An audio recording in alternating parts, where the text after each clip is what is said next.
नमस्कार। Exam city 94 में आपका स्वागत है। और सभी को, जितने भी स्टूडेंट ये वीडियो देख रहे हैं जिनका कल एसआई का एग्ज़ाम है, सभी को बेस्ट ऑफ लक। सभी पेपर को देते समय माइंड को शांत रखें और एक एक क्वेश्चन सोच समझ कर करें। आज की क्लास, आज हम क्लास नंबर, वैसे तो हमारी ये 90 नंबर की क्लास होनी चाहिए उत्तराखंड क्यूक रीजन की, तो इसमें से कल की क्लास में आपको काफ़ी हेल्प मिलेगी, काफ़ी क्वेश्चन मिलने वाले हैं। तो क्लास एक बार ज़रा पूरी देखना। क्लास स्टार्ट करते हैं, ठीक है। सबसे पहली बात कर लेते, सभी को पता है कि बद्रीनाथ मंदिर, अगर बद्रीनाथ मंदिर की बात करें तो बद्रीनाथ मंदिर सभी को पता है कहाँ से है। हाँ, बद्रीनाथ मंदिर कहाँ से देखने को मिलेगा? चमोली। लेकिन यहाँ पे पूछा गया था कि जो बद्रीनाथ मंदिर है ना, वो किस राजमार्ग पर देखने को मिल जाता है? तो NH7। लेकिन यहाँ पे क्वेश्चन और भी पूछा जाता है, जब राज्य गठन के समय, जिस समय राज्य का गठन हुआ था उस समय यहाँ पर राजमार्गों की संख्या कितनी थी? 9। आज इनकी वर्तमान में संख्या कितनी है? तो 22 है। इतना ध्यान रहेगा। साथ में सबसे लंबा राजमार्ग उत्तराखंड का NH7 है। सबसे लंबा कौन सा है? NH7। और कहाँ से कहाँ तक जाता है ये? तो देहरादून से बद्रीनाथ हाईवे तक जाता है। देहरादून से बद्रीनाथ हाईवे तक। अगर बात करें राज्य का सबसे छोटा राजमार्ग, NH30 कहा जाता है, लेकिन लंबा कौन सा है? तो NH7 है। क्लियर हो गया। भारत की अगर मैं बात करूं, भारत का कौन सा है? NH47। अगर पूछ ले भारत का सबसे लंबा राजमार्ग कौन सा है? NH47। इतना याद रहेगा। आगे चलें। इसके बाद पूछा गया था गंगोत्री किस राजमार्ग पर पड़ता है? ये भी कई बार पूछा गया, गंगोत्री किस राजमार्ग पर आता है? तो हम कहेंगे NH34। NH34। यमुनोत्री की मैं बात करूं, NH यानी NH134 में आ जाता है।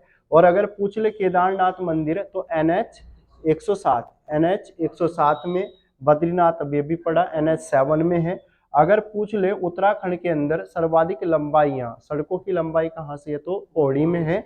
और सबसे कम कहा, तो सबसे कम कहाँ से है? तो बागेश्वर। देहरादून को, अगर देहरादून में, अगर हम कहते हैं कि देहरादून में रेल लाइन या रेलवे कब जारी होती है, तो हम कहेंगे वर्ष 1900 में। क्वेश्चन ये था, देहरादून को रेल से कब जोड़ा गया? तो हम कहेंगे 1900 में। याद रहेगा इतना। इसके बाद अगर यहाँ पे क्वेश्चन ये सबसे ज्यादा पूछा जाता है, केमू। केमू की स्थापना कब हुई थी? तो केमू की अगर मैं बात करूं, केमू की स्थापना कब होती है? 1939। Very very important. अगर पूछ ले कहाँ होती है, तो हम कहेंगे काठ गोदाम। और काठ गोदाम कहाँ से है? तो हम कहेंगे काठ गोदाम हो जाता है नैनीताल। ठीक है। लेकिन अगर बात करें यहाँ पे केमू, केमू का पूरा नाम क्या हो जाता है? Kumaon Motors owners union. ठीक है। अगर पूछ ले कार्यालय इसका कहाँ से है, तो रामनगर, और साथ में हम कहेंगे टनकपुर। अगर पूछ ले जेमू की मैं बात करूं, जेमू की स्थापना कब हो जाती है? 1941। कब होगी? 1941। अगर पूछ ले यहाँ पे कि बताएं जेमू, जेमू की, जेमू जब इसकी स्थापना होगी तो कहाँ होती है? तो हम कहेंगे कोटद्वार। और कोटद्वार कहाँ से है? तो पौड़ी में। लेकिन काठ गोदाम कहाँ से है? तो हम कहेंगे नैनीताल। ठीक है। और जेमू, जेमू का पूरा नाम पूछ लेता है। जेमू, जेमू का पूरा नाम हो जाता है गढ़वाल मोटर्स ओनर्स यूनियन। तो यहाँ पे केमू की स्थापना कब हो रही है? 1939। लेकिन अगर पूछ ले जेमू की स्थापना कब हो रही है? 1941। समझ में आ गया? दोनों में अंतर कितने साल का दिखाई दे रहा है? 2 साल का इसमें अंतर दिखाई दे रहा है। ठीक है। इसके बाद जोली ग्रांट हवाई अड्डा पूछता है, तो कहाँ से है? तो हम कहेंगे देहरादून। कई बार पूछा भी गया जोली ग्रांट हवाई अड्डा कहाँ से है? तो देहरादून। अगर इसका नया नाम क्या है? तो अटल बिहारी वाजपेयी हवाई अड्डा। अटल बिहारी वाजपेयी हवाई अड्डा। पंतनगर हवाई अड्डा कहा, तो हम कहेंगे उधम सिंह नगर। पूछ लेगा उत्तराखंड के अंदर पंतनगर हवाई अड्डा कहाँ से है? उधम सिंह नगर। और इसका पहला नाम क्या था? फूलबाग। इसका पहला नाम क्या था? फूलबाग। नैनी सैनी कहा तो हम कहेंगे पिथौरागढ़ में है। और गोचर कहा तो चमोली। और चिलियानी सोंड अगर पूछ ले, चिलियानी सोंड कहाँ से है? तो उत्तरकाशी है। और इसका नया नाम क्या है? मां गंगा हवाई अड्डा। तो जोली ग्रांट हवाई अड्डा कहाँ से हो गया? देहरादून। जोली ग्रांट कहाँ से है? तो देहरादून है। और इसका नया नाम अटल बिहारी वाजपेयी हवाई अड्डा। इतना ही ध्यान रहेगा। इसके बाद पंतनगर की बात करें तो उधम सिंह नगर है, और इसका पहला नाम क्या था, फूलबाग। नैनी सैनी की अगर मैं बात करूं पिथौरागढ़ में है, और गोचर कहा तो चमोली, गोचर कहा तो चमोली। चिलियानी सूंड कहे तो उत्तरकाशी में, और इसका नया नाम क्या था, मां गंगा हवाई अड्डा। इसके बाद अगर उत्तराखंड के अंदर क्वेश्चन पूछा गया था, ये उत्तराखंड के अंदर संस्कृत अकेडमी की स्थापना कब होती है, तो ध्यान रखना उत्तराखंड के अंदर संस्कृत अकेडमी की स्थापना 2002 में हुई। अगर पूछ ले उत्तराखंड में संस्कृत अकेडमी कहाँ से है, तो हरिद्वार। कहाँ से है, हरिद्वार। उत्तराखंड उदय शंकर नृत्य अकेडमी, ये कहाँ से है, तो अल्मोड़ा है, और इसकी स्थापना कब हो जाती है, 2003 में। संस्कृत साहित्य एवं कला परिषद की बात करें तो कहाँ से है, तो देहरादून है, और इसकी स्थापना कब होती है, 2004 में। भातखंडे संगीत अकेडमी पूछता है तो कहाँ से है, तो देहरादून। कहाँ से होगी, देहरादून। इसके अलावा उत्तराखंड के अंदर नेक्स्ट में यहाँ पे पूछा गया था भाई वन रिपोर्ट से क्वेश्चन आने की संभावना है, ठीक है। अगर मैं कहूँ 18वीं वन रिपोर्ट कब जारी हुई, तो ध्यान रखना ये कब जारी हुई है, तो 2024। लेकिन अगर वर्ष की कहेंगे तो कौन से वर्ष की है, 2023 की है। अगर इससे संबंधित मंत्रालय की बात करें तो पर्यावरण वन एवं जलवायु परिवर्तन मंत्रालय होगा। इससे संबंधित मंत्रालय कौन सा है, पर्यावरण एवं वन जलवायु परिवर्तन मंत्रालय होगा। अगर पूछ ले वर्तमान में वन मंत्री कौन है, तो भूपेंद्र यादव हैं। और वन रिपोर्ट कितने वर्षों के अंतराल पर जारी होती है, तो प्रत्येक 2 वर्ष बाद वन रिपोर्ट जारी होती है, ठीक है। पहली द्विवार्षिक वन रिपोर्ट कब जारी हुई थी, तो हम कहेंगे 1987। वेरी वेरी इंपोर्टेंट है, पहली बार वन रिपोर्ट कब जारी हुई थी, तो हम कहेंगे 1987, याद रहेगा। इसके बाद भारतीय वन सर्वेक्षण विभाग, जो हम कहते हैं वन रिपोर्ट जारी करता है, पूछ लेगा भारतीय वन रिपोर्ट कौन जारी करता है, तो हम कहेंगे FSI। अगर इसका पूरा नाम क्या हो जाता है, forest survey of India, forest survey of India. Hindi में नाम कहे तो क्या होगा, भारतीय वन सर्वेक्षण विभाग। अगर स्थापना कब हुई थी, 1981। भारतीय वन सर्वेक्षण विभाग की स्थापना कब हुई थी, 1981। इसका मुख्यालय कहें तो कहाँ से है, देहरादून। मुख्यालय कहाँ से है, देहरादून। और इसका काम क्या है, प्रत्येक 2 वर्ष बाद वन रिपोर्ट जारी करना। किसका, FSI, forest survey of India. Hindi नाम क्या है, भारतीय वन सर्वेक्षण विभाग। स्थापना कब हुई, 1981। मुख्यालय कहाँ से है, तो देहरादून है। और कार्यालय क्या है, यानी इसका कार्य क्या है, तो हम कहेंगे प्रत्येक 2 वर्ष बाद वन रिपोर्ट जारी करता है। समझ में आ गया। अगर पूछ ले पहली बार इसने वन रिपोर्ट कब जारी की, 1987। अगर यहाँ पे हम देखें 17वीं और 18वीं वन रिपोर्ट के आंकड़े, ठीक है। अगर पूछ ले यहाँ पे 17वीं वन रिपोर्ट के अनुसार वन आच्छादन की बात करूं तो मैं कितना था, तो हम कहेंगे 24,305.13। इंपोर्टेंट है, 24,305.13 वर्ग किलोमीटर है। ये कब का रहा, 17वीं वन रिपोर्ट का। लेकिन इस बार क्या देखा हमने, जो वन क्षेत्रफल रहा इस बार का 24,303.83, यानी पहले की अपेक्षा में इस बार वन क्षेत्रफल में कमी आई। तो कितने की आई, तो 1.3 वर्ग किलोमीटर की क्या आई है, कमी आई है। लेकिन अगर परसेंटेज पे कोई प्रभाव पड़ा, नहीं, परसेंटेज हमारा जो का तो रहा। पहले भी कितना था, 45.44, और अब की अगर बात करें अब भी कितना है, तो 45.44, इतना याद रहेगा। अगर वृक्ष आच्छादन की बात करें, वृक्ष यानी जितने एरिया में वृक्ष लगे हुए हैं, वो पहले कितना था, तो हम कहेंगे 1001 था, अब कितना हो गया, 1231.14। यानी इस बार जो वृद्धि हुई है वो कितने की हुई है, 230.14, 230.14। इसमें एक चीज और याद रखनी है हमने, अगर उत्तराखंड में सर्वाधिक वन क्षेत्रफल वाला जनपद जो कहा जाता है, तो हम क्या कहते हैं, पौड़ी। कौन सा है, पौड़ी। और सबसे कम की अगर मैं बात करूं, सबसे कम में आ जाता है कौन, हम बताते हैं तो उधम सिंह नगर। कौन आता है, उधम सिंह नगर। तो ध्यान रखना सबसे कम में क्या दिखाई दिया है, उधम सिंह नगर। तो यहाँ पे बड़े भी पूछता है, कभी कभी पहला ना देता है ना, पहला ना देकर दूसरे नंबर का देगा।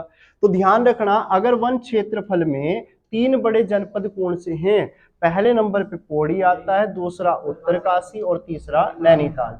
पहले नंबर पे क्या आया, पोहड़ी, दूसरा उत्तरकाशी, तीसरा नैनीताल।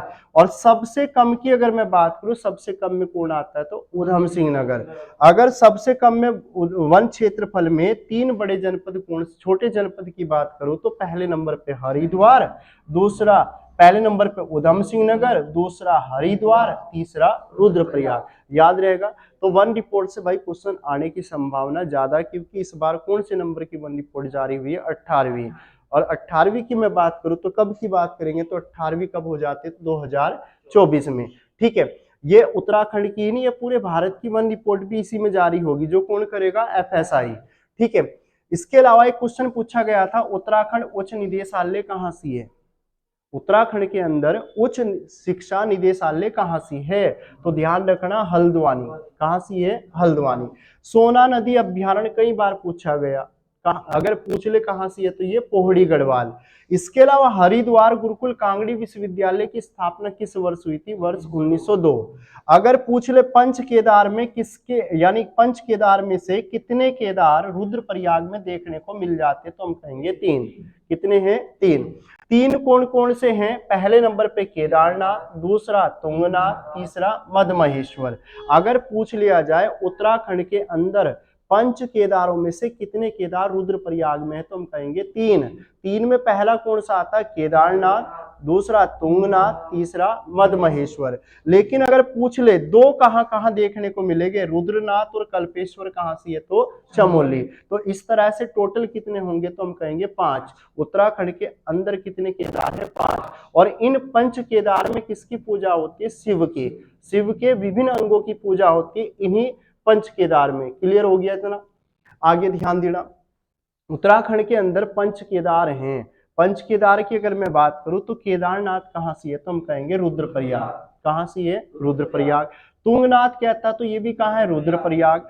मधमहेश्वर कहे तो रुद्रप्रयाग। रुद्रनाथ कहाँ से है, तो चमोली। और कल्पेश्वर कहाँ से है, तो चमोली। इसमें ध्यान ये देना है हमें, अगर केदारनाथ में शिव के किस भाग की पूजा होती है, पृष्ठ भाग की। किसकी होगी, पृष्ठ भाग की। तुंगनाथ में किसकी पूजा होती है, तो ध्यान रखना भुजाओं की। लेकिन ये भी ध्यान रखना, उत्तराखंड के अंदर सबसे ऊंचाई पर स्थित अगर मंदिर कहेंगे तो कौन सा है, हम कहेंगे तुंगनाथ। कौन सा है, तुंगनाथ। मधमहेश्वर में किस भाग की पूजा होगी, तो नाभि की। किसकी होगी, नाभि की। और रुद्रनाथ की अगर मैं बात करूं, रुद्रनाथ में किसकी होती है, तो मुख की। और इसके अलावा कल्पेश्वर में किसकी होती है, केश। केश यानी बालों की, यानी जटाओं की। तो यहाँ पे ध्यान रखना, कल्पेश्वर में किसकी पूजा होगी, तो केश अर्थात हम कहेंगे बालों की, अर्थात हम कह सकते हैं जटाओं की। और ध्यान रखना कल्पेश्वर की अगर मैं बात करूं, ऐसा अगर पंच केदारों में ऐसा केदार है कल्पेश्वर जिसके पूरे वर्ष क्या होते हैं, कपाट खुले रहते हैं, यानी दरवाजे खुले रहते हैं, वो कौन सा हो जाता है, कल्पेश्वर। याद रहेगा इतना।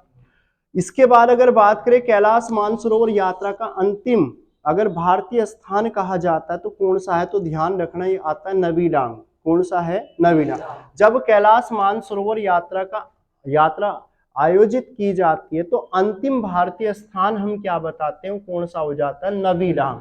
कौन सा है, नवी डांग। अगर कैलाश मानसरोवर यात्रा किस जनपद में देखने को मिलेगी, पिथौरागढ़। कहां सी है, पिथौरागढ़। अगर पूछ ले कैलाश मानसरोवर यात्रा किस दर्रे से होके जाती है, तो हम कहेंगे लिपुलेख। और लिपुलेख दर्रा कहां से है, तो पिथौरागढ़। अगर पूछ ले इस कैलाश मानसरोवर यात्रा का आयोजन होता है तो कब से कब तक होता है, जून से सितंबर। जून से सितंबर। अगर पूछ ले आयोजक संस्था, यानी इसमें आयोजक संस्था कौन सी है, तो हम कहेंगे भारतीय विदेश मंत्रालय। अगर पूछ लिया जाए इसमें यानी कैलाश मानसरोवर यात्रा में टोटल कितनी संस्थाएं भाग लेती हैं, तो हम कहेंगे 4। 4 संस्थाएं कौन कौन सी, तो ध्यान रखना पहले में आ जाता है इसमें कुमाऊं मंडल विकास निगम, दूसरा सिक्किम पर्यटन विकास निगम, तीसरा भारत तिब्बत सीमा बल, और चौथे नंबर पे आती है चीन सरकार। चौथे नंबर पे क्या आएगी, चीन सरकार। याद रहेगा इसमें।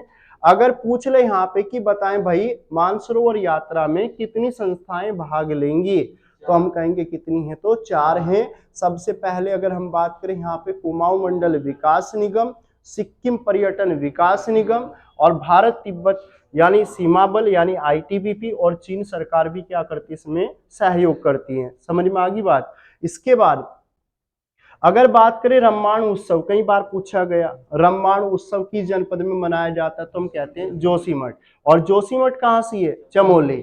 अगर पूछ ले रम्माण उत्सव किस जनपद में मनाया जाता है, जोशीमठ, और जोशीमठ कहाँ से है, चमोली। किस माह में मनाया जाता, बैसाख माह में। किस माह में, बैसाख। अगर इसे यूनेस्को ने विश्व धरोहर सूची में कब शामिल कर दिया, 2 अक्टूबर 2009। रम्माण उत्सव को यूनेस्को ने विश्व धरोहर सूची में कब शामिल किया, 2 अक्टूबर 2009। अगर इसका दूसरा नाम क्या था, पहाड़ी रामायण, यानी इसे क्या कहते हैं हम, पहाड़ी रामायण। अगर पूछ ले इसमें किसकी पूजा होती है, तो भूमियाल देवता की। किसकी पूजा होती है, भूमियाल देवता की। क्लियर हो गया। रम्माण उत्सव कहाँ मनाया जाता है, जोशीमठ, चमोली। किस माह में मनाया जाता है, बैसाख माह में। यूनेस्को ने इसे विश्व धरोहर सूची में कब शामिल कर दिया, 2 अक्टूबर 2009। इसका दूसरा नाम क्या है, तो पहाड़ी रामायण। अगर इसमें किसकी पूजा होती है, तो भूमियाल देवता की। इसके बाद अगर पूछ ले हिल यात्रा, हिल यात्रा कई बार एग्जाम में पूछा भी गया है। हिल यात्रा कहाँ मनाई जाती है, पिथौरागढ़। अगर किसके द्वारा मनाया जाता है, चरवाहों और कर्षकों के द्वारा मनाया जाता है। कौन सा उत्सव, हिल यात्रा। अगर किस फसल की रोपाई गुड़ाई पर मनाया जाता है, तो ध्यान रखना, धान। कौन सी है, धान। अगर पूछ ले कौन सा नृत्य किया जाता है इसमें, स्वांग। नृत्य कौन सा है, तो स्वांग। अगर किस देश की देन है ये, नेपाल। अगर पूछ ले हिल यात्रा उत्सव किस जनपद में मनाते हैं, पिथौरागढ़ में। किसके द्वारा मनाया जाता है, चरवाहे और कर्षकों द्वारा। किस फसल की रोपाई गुड़ाई की जाती है, धान की। कौन सा नृत्य किया जाता है, तो स्वांग। अगर किस देश की देन है, तो नेपाल। किस देश की देन है, नेपाल। याद रहेगा इतना। आगे चले, अस्कोट वन्य जीव विहार कई बार पूछा गया। अस्कोट वन्य जीव विहार कहाँ से है, तो हम कहेंगे पिथौरागढ़। कहाँ से है, पिथौरागढ़। अगर हरिद्वार शांति कुंज मेले की शांति कुंज की स्थापना होती है, तो किसके द्वारा की जाती है, पंडित श्री राम शर्मा। पंडित श्री राम शर्मा। जागेश्वर धाम पूछा जाता कहाँ से है, तो अल्मोड़ा। पूछ लेगा उत्तराखंड के अंदर जागेश्वर धाम कहाँ से है, तो अल्मोड़ा। कई बार एग्जाम में पूछा गया। अगर नचिकेता ताल पूछा जाता तो कहां से है, उत्तरकाशी। अगर पूछ ले सोरार, ये सिरो बगड़ भूस्खलन, ये भूस्खलन स्थल है, ये किस जनपद में है, तो ध्यान रखना, रुद्रप्रयाग। उत्तराखंड के अंदर सिरो बगड़ जहां भूस्खलन हुआ था, ये कहां पर है, तो ध्यान रखना, रुद्रप्रयाग में। और उत्तराखंड के प्रथम मुख्य सूचना आयुक्त कौन थे, तो ध्यान रखना, अजय विक्रम सिंह। उत्तराखंड के पहले अगर पूछ ले मुख्य सूचना आयुक्त का नाम क्या था, अजय विक्रम सिंह था। क्लियर हो गया। अब इसके बाद अगर बात करें उत्तराखंड के प्रथम एडवोकेट जनरल, इनका नाम क्या था, तो ध्यान रखना, इनका नाम था मेहरबान सिंह नेगी। उत्तराखंड के पहले एडवोकेट जनरल कौन थे, तो मेहरबान सिंह नेगी। उत्तराखंड में सर्वाधिक गांव देखने को मिलते हैं किस जनपद में, पोहड़ी। पूछ लेगा उत्तराखंड के अंदर सबसे अधिक गांव किस जनपद में देखने को मिलते हैं, पोहड़ी। एक पूछा जाता रोम्बा, रोम्बा किस जनजाति की भाषा है, तो हम कहेंगे जाड़ भोटिया की है। अगर उत्तराखंड में मानव अधिकार आयोग का गठन कब हुआ था, तो हम कहेंगे 2011।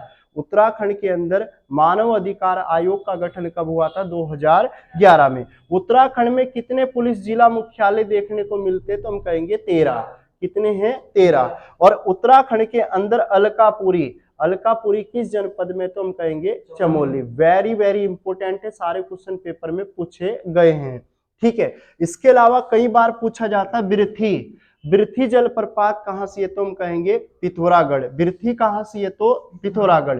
सहस्त्रधारा जलप्रपात पूछता है तो कहां से है, देहरादून। सहस्त्रधारा कहां से है, तो हम कहेंगे देहरादून। और वसुंधरा की मैं बात करूं तो वसुंधरा कहां से है, तो चमोली। इसके अलावा भेलछड़ा, भेलछड़ा कहां से है, तो पिथौरागढ़ में है। और भट्टा फॉल देखने को मिल जाता मसूरी। भट्टा कहां से है, तो मसूरी है। और अगर पूछ ले शिखर फॉल कहां से है, तो शिखर फॉल कहेंगे देहरादून। टाइगर फॉल की बात करूं तो कहां से है, चकराता। तो विरथी कहां देखने को मिल रहा है, विरथी कहां से है, तो विरथी पिथौरागढ़ हो गया। सहस्त्रधारा देहरादून में है। वसुंधरा कहा तो चमोली है। भेलछड़ा कहा तो पिथौरागढ़। भट्टा कहा तो मसूरी। और शिखर फॉल कहा तो देहरादून। और टाइगर फॉल कहां से है, तो चकराता। इसके अलावा अगर वसुंधरा जलप्रपात की बात करें तो ये कौन सी जनपद में दिखाई देगा? चमोली। और एक और ध्यान रखना है, गरुड़ चट्टी ये कहां से है? तो पौड़ी में है। और फूल चट्टी कहां से है? तो ऋषिकेश। भालूगाड़ कहां से है? तो नैनीताल। और कैंपटी फॉल कहां से है? तो मसूरी और टिहरी। कैंपटी फॉल कहां देखने को मिलेगा? मसूरी और टिहरी में। और वशिष्ठ गुफा कई बार पूछी गई, कहां है? तो टिहरी। वशिष्ठ गुफा और वशिष्ठ कुंड भी दोनों कहां से हैं? तो टिहरी, कई बार पूछा गया दोनों। वशिष्ठ गुफा भी है और वशिष्ठ कुंड भी है, और दोनों कहां से है? तो टिहरी। इसके अलावा एक पूछा जाता उर्वशी कुंड। उर्वशी कुंड कहां से देखने को मिलेगा? तो चमोली। उत्तराखंड के अंदर उर्वशी कुंड कहां से है? तो चमोली है। अमृत कुंड कहा तो कहां है? चमोली। और रैतस कुंड कहां से है? तो रुद्रप्रयाग। अमृत कुंड देखने को मिलेगा रुद्रप्रयाग। और वेरी वेरी इंपोर्टेंट, बैरास कुंड कहां से है? तो चमोली। ना ये पूछा गया था नंदा कुंड। नंदा कुंड कहां से है? तो पिथौरागढ़। उर्वशी कहे तो कहां से होगा? उर्वशी चमोली। अमृत कुंड कहा तो चमोली। रैतस कुंड कहा तो रुद्रप्रयाग। अगर पूछ ले अमृत कहेंगे तो कहां से? रुद्रप्रयाग। अगर बैरास कुंड कहेंगे तो चमोली। भाई यहाँ पे ध्यान रखना, अमृत कुंड दो जगह है, एक अमृत कुंड चमोली में भी है और एक अमृत कुंड कहां से है? रुद्रप्रयाग में भी है। ठीक है। नंदा कुंड कहें तो कहां से है? तो पिथौरागढ़। इसके अलावा पूछा गया था उत्तराखंड में किस प्रकार के वन नहीं पाए जाते हैं? ये क्वेश्चन पेपर में आया हुआ। तो उत्तराखंड के अंदर किस प्रकार के वन नहीं पाए जाते? तो उष्ण सदाबहार वन नहीं पाए जाते। ब्रिटिश गढ़वाल की राजधानी श्रीनगर बनाई गई, श्रीनगर पौड़ी बनाई गई, तो कब बनाई गई थी? 1840। जोशीमठ ओली रज्जू मार्ग की शुरुआत कब होती है? अक्टूबर 1993। वेरी वेरी इंपोर्टेंट है, कई बार पूछा गया। उत्तराखंड का सिडकुल मुख्यालय कहां से है? तो हम कहेंगे देहरादून। उत्तराखंड में अगर पूछ ले उत्तराखंड सिडकुल मुख्यालय कहां से है? तो हम कहेंगे देहरादून। खड़ग सिंह बालदिया का संबंध किस क्षेत्र से है? तो हम कहेंगे भूगर्भ विज्ञान से। और उत्तराखंड में नानक सागर बांध देखने को मिलेगा उधम सिंह नगर। पूछ लेगा उत्तराखंड के अंदर नानक सागर बांध कहां से है? तो हम कहेंगे उधम सिंह नगर। और उत्तराखंड की सर्वोच्च चोटी कौन सी है? तो नंदा देवी। बता सकते हो कितनी ऊंचाई है? 78-17। कितनी है? 78-17, 7817 मीटर। अगर पूछ ले 10 के वृद्धि की बात कर लेते हैं। उत्तराखंड की 10 के वृद्धि दर बताओ कितनी थी? अभी पढ़ाई थी। तो ध्यान रखना 18.81। उत्तराखंड की 10 के वृद्धि दर कितनी है? 18.81। 10 के वृद्धि में कौन सा स्थान आता है? तो 18वां। कौन सा है? 18वां। सर्वाधिक 10 के वृद्धि दर वाला जनपद कौन सा है? तो उधम सिंह नगर। अगर पूछ ले सबसे कम 10 की वृद्धि वाला हो जाता है पौड़ी। अगर पूछ ले कितने जनपदों में इस बार 2011 की जनगणना के अनुसार यानी जनसंख्या वृद्धि दर ऋणात्मक रही थी, तो हम कहेंगे दो कौन कौन से थे जी? एक का नाम था पौड़ी और दूसरे का नाम अल्मोड़ा। पौड़ी और अल्मोड़ा। अगर पौड़ी की देखी जाए कितनी है? 1.41। ये क्या हुई है? माइनस हुई है। ऐसी अल्मोड़ा की कितनी हुई है? 1.28। तो ध्यान रखना जरा। इसके अलावा उत्तराखंड का लिंगानुपात, लिंगानुपात पढ़ भी रखा, बताओ कितना था? उत्तराखंड का लिंगानुपात कितना था? 963। बताया भी है 1000 पुरुषों पर कितनी महिलाएं हैं? तो हम कहेंगे 963। अगर भारत का लिंगानुपात कहें तो 943। सर्वाधिक लिंगानुपात वाला कौन सा है? अल्मोड़ा। सबसे कम लिंगानुपात वाला हरिद्वार। अगर लिंगानुपात में 3 बड़े जिले, पहले नंबर पे आता अल्मोड़ा, दूसरा रुद्रप्रयाग, तीसरा पौड़ी। पहले नंबर पे कौन आता है? अल्मोड़ा, दूसरा रुद्रप्रयाग, तीसरा पौड़ी। और लिंगानुपात में 3 छोटे जिले कौन से हैं? पहले नंबर पे हरिद्वार, दूसरा देहरादून, तीसरा उधम सिंह नगर। तो सबसे ज्यादा लिंगानुपात कहाँ का है? तो अल्मोड़ा का है। और अल्मोड़ा का कितना है? 1139। लेकिन हरिद्वार का कहा तो 880। अगर लिंगानुपात ये पूछ रहा लिंगानुपात में कौन सा स्थान आता है उत्तराखंड का देश में? तो हम कहेंगे 13वां। भारत में अगर लिंगानुपात की दृष्टि से देखा जाए तो उत्तराखंड का कौन सा स्थान आता है? तो हम कहेंगे 13वां। इसके अलावा जनसंख्या की बात कर लेते, जनसंख्या घनत्व की। अगर भारत का जनसंख्या घनत्व कितना है तो 382, कितना है 382, लेकिन उत्तराखंड का जनसंख्या घनत्व 189 प्रति वर्ग किलोमीटर। अगर जनसंख्या घनत्व में उत्तराखंड का कौन सा स्थान है तो हम कहेंगे 25वां। सर्वाधिक जनसंख्या घनत्व वाला कौन सा है तो हम कहेंगे हरिद्वार, और सबसे कम कहे तो उत्तरकाशी।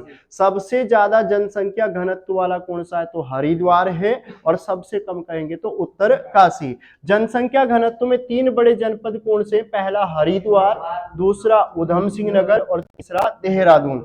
जनसंख्या घनत्व में 3 छोटे जनपद हैं, पहला उत्तरकाशी, दूसरा चमोली और तीसरा पिथौरागढ़।